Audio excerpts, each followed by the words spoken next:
Hello বন্ধুরা, শুভ দুপুর।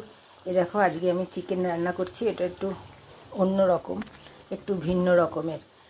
এটা স্টার অনিয়ন ফোড়ন দিয়েছি আর জিরে ফোড়ন দিয়েছি, দিয়ে মাংসটাকে টক দই, নুন, হলুদ আর লঙ্কার গুঁড়ো দিয়ে ম্যারিনেশন করে রেখেছিলাম। এরপরে এটাকে জিরে গুঁড়ো, ধনের গুঁড়ো আর কাশ্মীরি লঙ্কার গুঁড়ো দিয়ে ভালো করে এটাকে আর একটু পেঁয়াজ বেরেস্তা করে এর মধ্যে দিয়েছি এবং দিয়ে এটাকে কষিয়ে সামান্য একটু জল দিয়েছি। এবার এটাকে পেঁয়াজ রসুন বেরেস্তা বানাচ্ছি। কাঁচা রসুনের যাদের গন্ধটা নাকে লাগে তাদের জন্য এইরকম মাংস পারফেক্ট। এই যে দেখো, আমি এটাকে লাল করে ভাজবো, ভেজে জাস্ট মাংসে দিয়ে দেবো। এতে কি হবে, মাংসের মধ্যে রসুনটাও পড়লো এবং রসুনটা একটু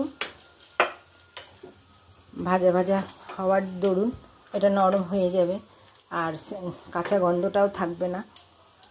এটা একটু ইউনিক রান্না, তাই তোমাদের দেখালাম। এবার তোমাদের ফাইনাল লুক নিয়ে আসছি। রান্নাটা শেষ হলে তারপর তোমাদের ফাইনাল লুকটা দেখাবো। হ্যালো বন্ধুরা, এই দেখো পেঁয়াজ বেরেস্তা মাংস, এই যে জাস্ট গরম মশলা দিয়ে নামিয়ে দিয়েছি। এটা তার ফাইনাল লুক। আর এই যে হয়ে গেছে ভাত, আর এটা শুক্তো।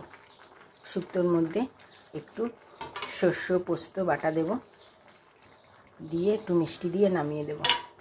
ভালো করে ভেজেছি আর এটা একটু সাদা হবে। এটার মধ্যে হলুদ দিয়ে পড়েনি, শুধু নুন পড়েছে।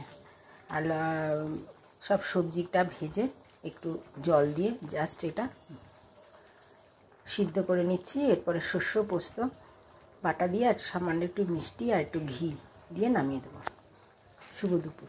হ্যালো বন্ধুরা, এই দেখো পেঁয়াজ বেরেস্তা মাংস, এই যে জাস্ট গরম মশলা দিয়ে নামিয়ে দিয়েছি। এটা তার ফাইনাল লুক।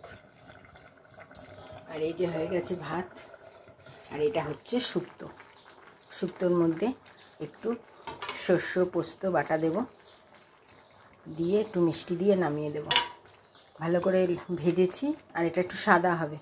এটার মধ্যে হলুদ দিয়ে পড়েনি, শুধু নুন পড়েছে।